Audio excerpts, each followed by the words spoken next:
உலகத்தில் விலை கொடுத்தாலும் கிடைக்காத ஒரே ஒரு விஷயம் வந்து அன்பு மட்டும்தான்.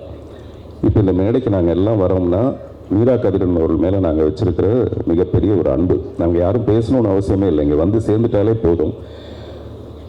நான் வந்து நிறைய விஷயத்த பாக்யராஜ் சார் வந்து காப்பி அடிச்சிருக்கேன். முதல்ல நம்மளை பேச கூப்பிட்டா என்ன பேசுறதுன்னு யோசித்தேன். அதில் பாக்யராஜ் சார் ஒரு லீடு கொடுத்துருக்காரு. இங்கே சினிமாவை சுவாசிக்கிறவங்க டெஃபினட்டாக ரொம்ப ரொம்ப கம்மி. அதில் ஒருத்தர் இயக்குனர் ராம். நான் மீரா கதிரவன் சொல்லுவேன்னு வச்சுங்களா. அவர் வந்து மிஸ்டர் ராம் வந்து ஒரு மாதம் 1.5 மாதத்துக்கு முன்னாடி எனக்கு ஒரு ஃபோன் பண்ணி, ஹபீபின்னு ஒரு படம் இருக்குது, நீங்கள் மிஸ் பண்ணவே கூடாது, அவசியம் பார்க்கணும். இந்த மாதிரி கொஞ்சம் கலைஞர்கள் இருக்காங்க.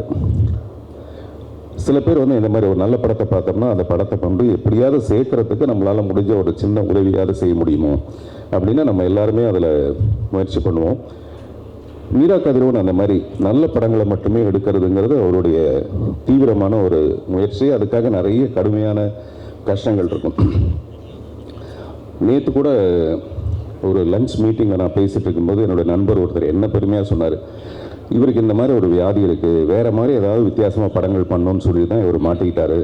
இல்லாட்டி கமர்ஷியலாக படம் பண்ண ஆரம்பிச்சிருந்தார். அவர் நிறைய வசதி வச்சுருப்பார், நிறைய காசு வச்சுருப்பாருன்னு.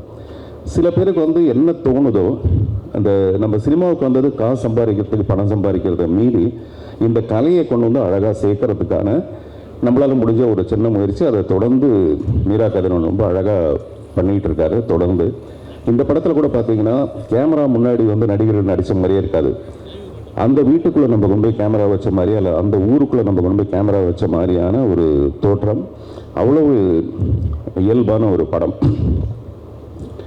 இந்த அன்பை பற்றி நான் சொல்லும்போது, இன்னைக்கு சாயங்காலம் நடந்த ஒரு நிகழ்ச்சி, தயாரிப்பாளர் ராஜன் அவர்கள் வந்து தற்கொலை பண்ணிகிட்டு இருக்காருன்னு ஒரு கேள்விப்பட்டு மனசு ரொம்ப ஒழுங்கி போச்சு. தேனப்பன்ட்ட கேட்டேன், என்ன சார் அவருக்கு ப்ராப்ளம்னு. அவர் சொன்னார், அவருக்கு வசதியெலாம் நிறைய இருக்குங்க, அவர் தனியாக ஒரு ரூமில் மட்டுமே இருப்பார், அவர் வீட்டுக்கெல்லாம் போகிறது இல்லைன்னு. ஒரு குறிப்பிட்ட வயசுக்கு அப்புறம் என்ன தேவைன்னா அன்பான ஒரு பரிமாற்றம் வேணும். யாருக்கிட்டையாவது அன்பான 4 வார்த்தை பேசுகிறதுக்கான ஒரு வாய்ப்பு இருந்ததுன்னு வச்சுங்களேன், நிச்சயமாக அவர் இந்த முடிவுக்கு வந்திருக்க மாட்டார். இன்றைக்கி வந்து சோஷியல் மீடியாவில் இருக்கிற பிரச்சனைகள் வந்து ஒவ்வொருத்தரையும் நெருக்கி தள்ளி தற்கொலை பண்ணிக்கிற அளவுக்கு கொண்டு போய் தூண்டி விட்டுடுது. அப்படி இருக்க நேரத்தில் ஒருத்தருக்கு ஒருத்தர் அன்பு காட்டுறது ரொம்ப அவசியமான ஒரு விஷயம். இன்று மாலை கூட எனக்கு அது என்னால் ஃபீல் பண்ண முடியுது. அப்படி நம்மளே கலைஞர்கள் எல்லாரும் சேர்ந்து ஒரு அன்பு காட்டுறதா மீரா கதிரவனோட இந்த படம் வெற்றி அடையணுங்கிறது அவர் இன்னும் தொடர்ந்து நல்ல படங்கள் பண்ணுறதுக்கான ஒரு நல்ல வாய்ப்பை ஏற்படுத்தி கொடுக்கும். சாம் சிஎஸ் வந்து இந்த படத்தோட ஒன்றிய நல்ல பாடலில் கொடுத்துருக்காரு. மகேஷ் முத்துசாமி நான் சொன்ன மாதிரி இயல்பான ஒரு ஊரை நம்மகிட்ட காமிச்சிருக்காரு. கஸ்தூர்ராஜா அவர்கள்கிட்ட நான் எதிர்பார்க்கவே இல்லை.